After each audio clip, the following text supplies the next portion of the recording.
When you realize that you should be doing something, but it's not in your control, what's the one thing you have left? Ardas. You've given a really good example. I cannot wake up every morning. I've tried. If, starting tonight, you went to bed with one Ardas, it doesn't have to be the formal Ardas with all the words, but a heartfelt request, I want your help to get up early in the morning. See what happens tomorrow.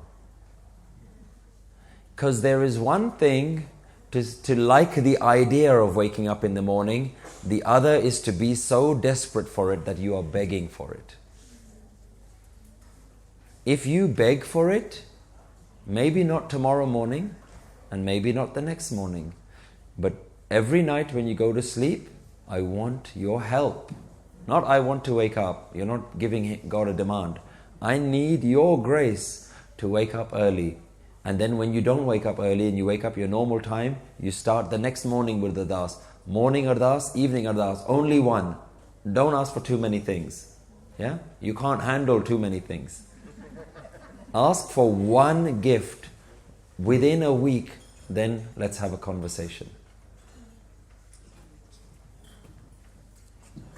I learnt a lot about Gurbani and Gurmat actually reading a Japji Sahib translation written by Rajneesh Osho.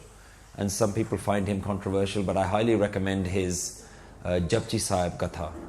Extremely powerful. He's got a book called The True Name, which is his full Katha on Japji Sahib, full explanation. He says that you have never really wanted God. You have never wanted God in deep desperation. And the ones who really want God want them like you would if your child was missing. What would that feeling of desperation be? If your house was on fire, what would that feeling of desperation be? He says, you've never wanted God that much.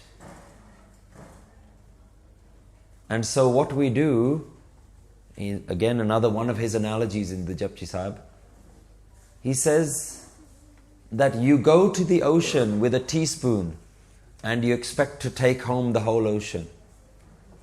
We do 1 minute of Ardas or 5 minutes of Simran and we expect enlightenment. That is like going to the ocean with a teaspoon and expecting to take the whole teaspoon back. It's not enough work. He said because we think like the work we do should get the pay that we deserve. So if you work for an hour, you might receive $100. You think, I know 1 hour is equivalent to $100. Then 1 hour of Naam Simran is not equivalent to enlightenment. And I think that example really helped me to understand that this is where Gurbani says that the bride has not made her husband happy yet. The bride herself is waiting for her husband to come and give love and show his love and appreciation. But it's not the fault of the husband, it's the fault that the bride has decorated herself in the wrong way. When she decorates herself in the right way, which is learning to accept hukum and taking Naam within to your mind, not looking like a Sikh and praying like a Sikh, but learning to accept hukum. That is how the bride pleases her husband, Lord. That's the example given in Gurbani. So you may be doing certain things, but they might not be the right things.